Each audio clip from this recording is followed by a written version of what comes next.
डमरू वाले डमरू वाले डमरू वाले मेरा एक काम कर दे, सारी दुनिया में मेरा नाम कर दे। डमरू वाले देख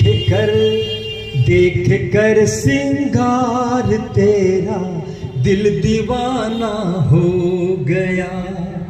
देख कर दरबार तेरा दिल दीवाना हो गया। से सहारा क्या लेना, बस तेरा सहारा काफी है।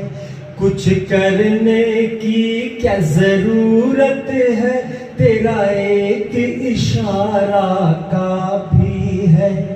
दुनिया से सहारा क्या लेना, बस तेरा सहारा काफी। शेरों वाली मैया, शेरों वाली मैया, तेरी कैसे करूं विदाई।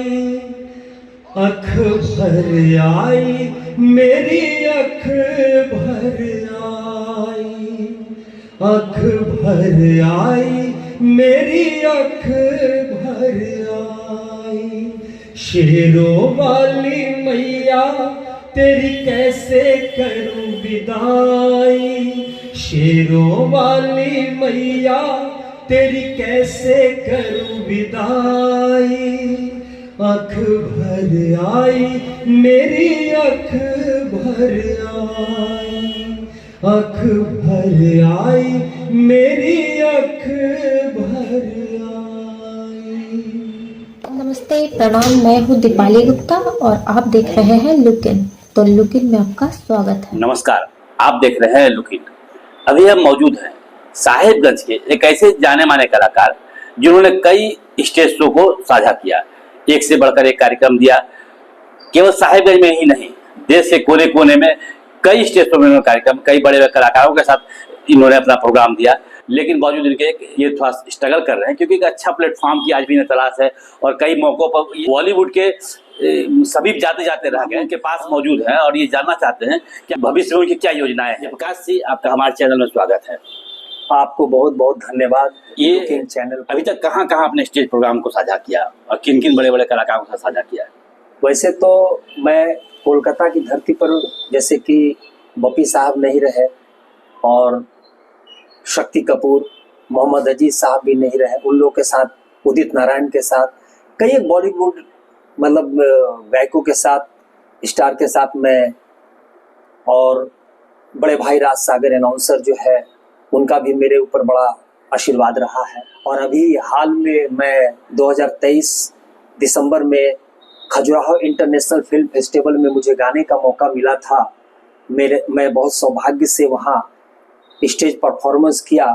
वहाँ मुझे प्रशस्ति पत्र से भी नवाजा गया। ऐसे जगह जो आपको बहुत यादगार रहा हो? जैसे तो बिहार, बंगाल, आपके बहुत सारे स्टेट्स में गया हूँ, लेकिन सबसे सुनहरा मौका जो मुझे मिला था बॉलीवुड के स्टेज कलाकारों के साथ, बड़े बड़े हस्तियों के साथ, तो वो एक बहुत बड़ा यादगार पल मेरे लाइफ का रहा। यादगार रहा हो ऐसे स्थान जहाँ के आपने कार्यक्रम दिया हो और आपको कार्यक्रम देने के बाद बहुत मजा आया हो उसी जगह? जैसे मान के चलिए, कोलकाता की धरती पर तो वर्षों से रहा ही है, लेकिन पटना में मैं पिछले मई महीने में एक मंत्री महोदय के परिवार में शादी में गया था, तो बहुत अच्छा मेरा परफॉर्मेंस रहा और बहुत अच्छा लगा। गायकी के क्षेत्र में आप काफी सालों से संघर्ष कर रहे हैं और लगातार, हालांकि साहिबगंज में आपकी एक मुकाम कायम है, लेकिन जो आपको मुकाम पूरे देश भर में मिलनी चाहिए थे वो नहीं मिली, क्या वजह रहा? मेरे ख्याल से देखिए, संघर्ष सभी लोग करते हैं, लेकिन संघर्ष की दुनिया में कुछ तो लक बड़ा मायने रखता है मेरे ख्याल से। और लेकिन मेरा अपना ओपिनियन है कि मैं कभी भी ये मेहनत से पीछे नहीं हटना चाहता हूँ और ना हटूंगा। और अब ये सफलता की बात है, तो ये माता की कृपा, ऊपर वाले की जब तक नहीं होता है तब तक तो थोड़ा संभव नहीं लगता है। खजुराहो में गए थे, वहाँ स्टेज प्रोग्राम दिए थे और उसके बाद आपको बॉलीवुड से भी ऑफर आया था कि वहाँ पर आपको गाने का मौका दिया जाएगा, तो क्या स्थिति है उसकी? जी हाँ, ये बात आपने बहुत अच्छा सवाल किया है। वहाँ के एक फिल्म डायरेक्टर थे वीरेंद्र सिंह सजल, उन्होंने मुझे आश्वासन दिया था मेरी आवाज़ पे। तो फिर उसके बाद मैंने उनसे कंसर्ट में रहा, लेकिन उनका एक ही कहना है कि मैं आपको बुलाऊंगा जरूर। अभी तक बुलावा नहीं आया है, उस इंतजार में मैं हूँ। हाल के दिनों में आपने कुछ एल्बम भी रिलीज किया था अपना, कौन कौन सा एल्बम था वो? जी, तो मैं सोचा कि अपनी आवाज़ की दुनिया में आऊँ, तो मुझे अच्छा लगा कि भजन की दुनिया में बहुत अच्छा रहेगा। तो अभी मैं हाल में डीपी दुर्गा पूजा से पहले कोलकाता के बहुत बड़े SCI ऑफिशियल श्याम अग्रवाल जी के यहाँ से मैंने श्री स्टूडियो जिसे कहता है, उस स्टूडियो से मैंने निकाला है। मेरा पहला भजन बाबा भोलेनाथ पर है और 3 भजन माता पर है। एक भजन मैं अपने शहर के लिए 3 त्रिशक्ति माता वायसी मैया, रानी सती और बम काली पर मैं गाया है। और 2 भजन है दुनिया से सहारा क्या लेना, और एक विदाई भजन है मेरा शेरों वाली मैया। लोगों ने मुझे सराहा है।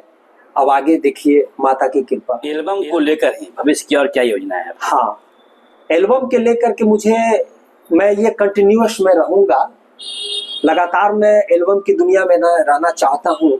और मेरा अपना ओपिनियन है कि मैं साल में कम से कम जितना अधिक से अधिक भजन गा सकूँ मैं गाऊंगा। और मेरा एक पड़ाव है जो मैं दिल्ली टी सीरीज तक, मेरा एक सपना है, जिस दिन मैं दिल्ली टी सीरीज में चला जाऊंगा वहां से मेरा एल्बम निकलेगा, बस मेरा सपना पूरा होगा और फिर माता रानी की कृपा आगे। गायकी की दुनिया में क्या है कि कितने सालों से आप संघर्ष कर रहे हैं? संगीत की दुनिया में मैं तो समझता हूँ कि लगभग जो है 45-46 वर्षों से मैं इस लाइन में हूँ और संघर्ष तो मैं जारी रखा हूँ। और मेरा ये सोच है कि मैं संघर्ष जारी रखूँगा। बचपन से ही गा रहा हूँ और 89 में ग्रेजुएशन करने के बाद मैं कोलकाता चला गया, जहाँ लगभग 15 से 16 वर्षों तक मैं संघर्ष किया।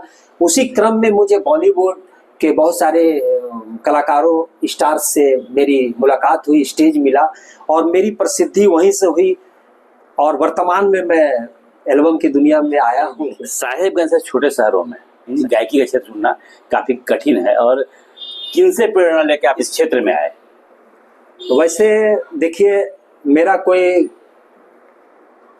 तो सबसे पहला गॉड फादर, आदर्श आइडल मेरा स्वर्गीय किशोर साहब को मैं आदर्श गुरु मान के चला हूँ।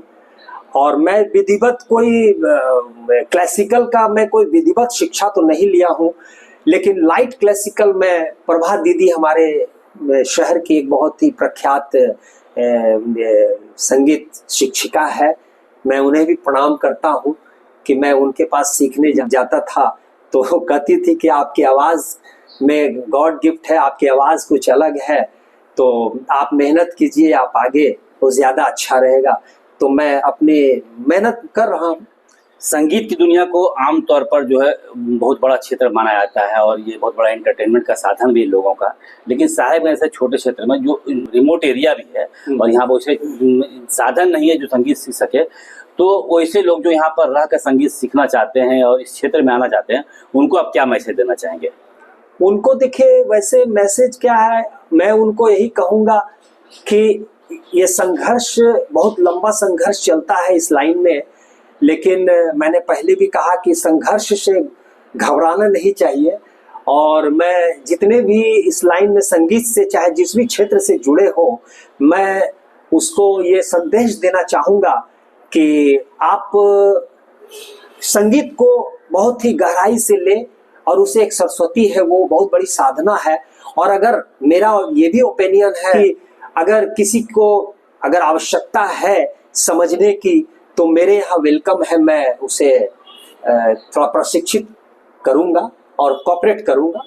साहेबगंज से जो संगीत के क्षेत्र में प्रतिभा जो भी है वो सामने आए, उनके लिए आप कुछ योजना रखे हैं कभी भविष्य के लिए? जी, योजना ये है मेरा कि मैं सोचता हूँ कि मैं एक छोटा सा यहाँ मेरा एक क्लब है संगीत का, बहुत बड़ा यहाँ माँ सरस्वती का मंदिर है और मैं चाहता हूँ कि कुछ जिनको अगर इच्छा है तो मैं उससे कोऑपरेट करूंगा। ये थे जयप्रकाश जी, जो संगीत की दुनिया में, मतलब गायकी की दुनिया में पिछले काफ़ी सालों से संघर्ष कर रहे हैं। हालांकि साहेबगंज के आसपास क्षेत्रों में इनका एक नाम है, एक मुकाम है, लेकिन जो सपना इन्होंने देखा है वो अभी तक अधूरा है। और इनको पूर्ण विश्वास है कि इनमें जो कला और प्रतिभा है वो आने वाले दिनों में इनका सपना जरूर पूरा होगा।